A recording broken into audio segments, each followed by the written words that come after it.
Europe 1 Matin Week-end. Lénaïque Monnier. C'est un peu la vitrine des défis de la prochaine décennie. Europe 1 Matin Week-end est aujourd'hui au Salon du Bourget. Augustin de Romanet, bonjour. Bonjour. Alors vous êtes PDG du groupe ADP, Aéroport de Paris. Merci de nous accueillir chez vous puisque l'aéroport du Bourget, à l'instar d'Orly et de Roissy, c'est chez vous. Alors d'abord, j'aimerais avoir peut-être votre ressenti après 4 ans d'absence de salon de l'aéronautique, cette grand-messe. C'est un rendez-vous important ? C'est un rendez-vous très important et le fait qu'il n'ait pas eu de salon pendant 4 ans fait apparaître avec encore plus de force la révolution de l'innovation qui est à l'œuvre dans le monde de l'aérien. Vous savez, le monde de l'aérien, c'est un monde de gens qui sont courageux, qui prennent des risques. Souvenez-vous, dans les années 1915, quand vous montiez dans un avion de chasse, vous aviez une chance sur 15 de ne pas revenir. Donc c'est vraiment un monde de l'innovation qui a permis à l'homme de réaliser son rêve. Jusque vers les années 2018-2019, le monde de l'aérien pensait qu'il était un peu hors sol au regard de la décarbonation de notre planète. Et il pensait que la dernière goutte de kérosène serait pour lui. Cette époque est révolue. Et ce salon du Bourget, c'est celui de l'engagement général de tous, que ce soit les anciens, les vieilles sociétés aéroportuaires qui ont 100 ans d'âge, ou les start-up. Tout le monde est sur le pont pour décarboner le transport aérien. Alors justement, toute l'ingénierie mondiale est ici réunie pour décarboner. À quoi il va ressembler cet avion de demain ? On aura 3 catégories d'avions. On aura d'abord les avions électriques, qui existent déjà. Songez que si vous voulez apprendre à piloter, vous allez à l'aéroport de Toussus-le-Noble, qui est un aéroport d'ADP, et vous utilisez un avion Pipistrel, qui est une société slovène, qui a certifié en 2020 un avion école. Ça, c'est la première catégorie d'avions. Et nous aurons d'ici quelques années des avions régionaux de 20, 30, 40 places qui seront propulsés par l'électricité. La deuxième catégorie d'avions, ça sera les moyens courriers qui pourront être, je l'espère d'ici la fin du siècle, propulsés à l'hydrogène. Oui. Et c'est tout le travail d'Airbus et c'est tout le challenge d'Airbus. En revanche, pour les très longs courriers, au-delà de 6 à 8 000 km de rayon d'action, là, on aura recours à ce qu'on appelle les SAF. C'est un acronyme pour dire Sustainable Aviation Fuel, ce qui en français veut dire carburant d'aviation durable. Ça veut dire quoi ? Ça veut dire que ce sont des carburants qui ne sont pas du pétrole, qui sont des composés de synthèse, soit à partir de matières organiques, c'est-à-dire des déchets ménagers ou des huiles de friture. Vous savez que par exemple aujourd'hui, les Kentucky Fried Chicken ou Burger King vendent leurs huiles de friture très chères et c'est transformé en carburant. Soit des carburants encore plus perfectionnés, qu'on appelle des e-fuels, c'est-à-dire de la synthèse entre de l'hydrogène et du CO2 capté soit dans l'atmosphère, à l'état naturel, soit à la sortie des cheminées d'usine.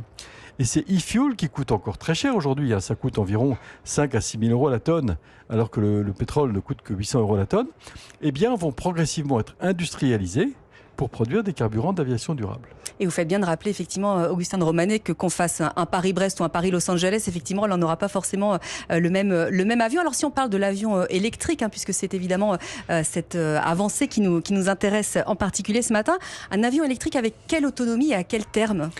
Alors, dès aujourd'hui, on a des avions électriques qui ont des autonomies de 4 à 500 km. Et progressivement, je pense que nous aurons des avions à plus long rayon d'action. Ce matin, je voyais par exemple une start-up qui a en projet un jet d'affaires de 1500 km de rayon d'action à 570 à l'heure, propulsé par des piles à combustible.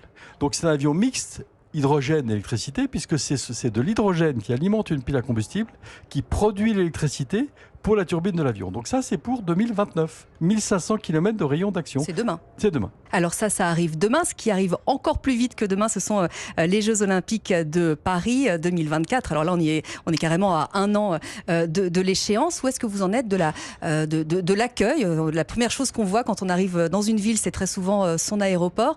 Comment travaillez-vous déjà sur l'accueil et des touristes et des athlètes, puisqu'il y a quand même deux populations très, très, très distinctes. S'agissant des athlètes, nous avons un cahier des charges précis de la part du Comité international olympique que nous allons respecter à la lettre.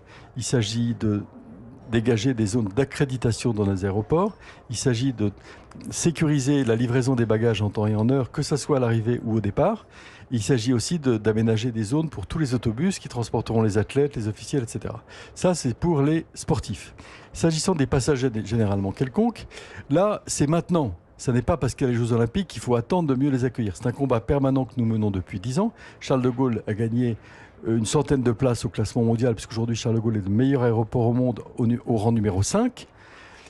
Et donc, pour cet été, nos passagers verront une nouveauté à Charles de Gaulle, c'est que nous allons mettre beaucoup plus de personnes humaines pour accompagner les files d'attente. Lorsque les files d'attente sont excessives, jusqu'à présent, j'ai considéré que les personnes pouvaient avoir le sentiment, à tort, qu'elles étaient un peu traitées, pardonnez-moi l'expression, comme du bétail.